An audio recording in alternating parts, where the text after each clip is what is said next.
असे मिक्स करून घेऊ चांगलं। आता कमी वेळात आपली झटपट अशी रेसिपी बनवून तयार होते। आज आपण वालाच्या शेंगा बनवणार आहे, तर चला आता वालाच्या शेंगा आलू कसा बनवायचा ते बघूया। आता आपण आलू काटून घेऊ। आलू तुम्ही कोणत्याही साईजचा काटू शकता आणि तुम्हाला आलू टाकणं असेल तर टाका, नाही तर नका टाकू। हे आता आपण आलू याच्यात टाकून घेतले पाण्यामध्ये, नाही तर काळे पण पडतात ते। कांदा आपण बारीक काटून घेऊ। आता आपला कांदा काटून झाला। ठेचा बनवेल होता मी हिरव्या मिरच्याचा, वालाच्या शेंगामध्ये टाकू। हे आता लसण बी काटून घेऊ बारीक। चटणी मध्ये ऑलरेडी लसण आहे, पण मी थोडासा घेऊ राहिली लसूण। लसण काटून घेतलं आणि एक टमाटर घेतलं। टमाटर पण आपण असंच बारीक कट करून घेऊ। टमाटर आणि लसूण काटून झाला आणि प्याज बी काटून झाला आपला। चला आता बनवायला स्टार्ट करू। आता आपण गॅस चालू करून घेऊ आणि ही कढई ठेवते मी। आता मी एक पडी तेल टाकून घेते। मी असं 1.5 पडी तेल टाकणार आहे। आता आपण लसण आणि प्याज टाकून घेऊ आणि असं हलवून घेऊ मस्त प्याजला।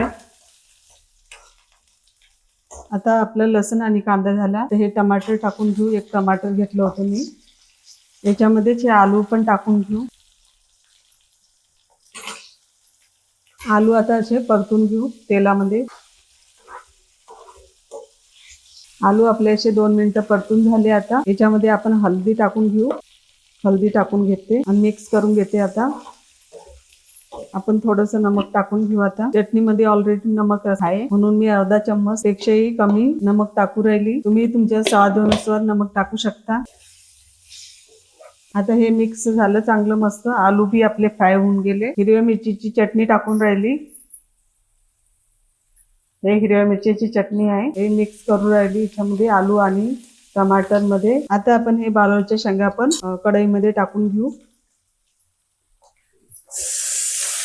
असे मिक्स करून घेऊ चांगलं। आता आलू पण असे छान असे फ्राय होऊन गेले आपले। कमी वेळात आपली झटपट अशी रेसिपी बनवून तयार होते आणि 5-7 मिनिटांसाठी मी झाकण ठेवणार आहे। नंतर आपण चेक करू भाजीला। आता आपले 5-7 मिनिट झाले आणि झाकण खोलून बघू। त्याला आपण असं परतून घेऊ। अजून मी 5 मिनिटांसाठी अजून झाकण ठेवणार आहे। आता आपले 5 मिनिट झाले, आपण हे झाकण खोलून बघू। हे बघा, बालोर आणि आलूची भाजी बनवून तयार आहे। मस्त छान अशी बालोर आणि आलूची भाजी छान लागते आणि 10 मिनिटांमध्ये आलू आणि बालोर शिजून जाते। गॅस बंद करून घेते मी।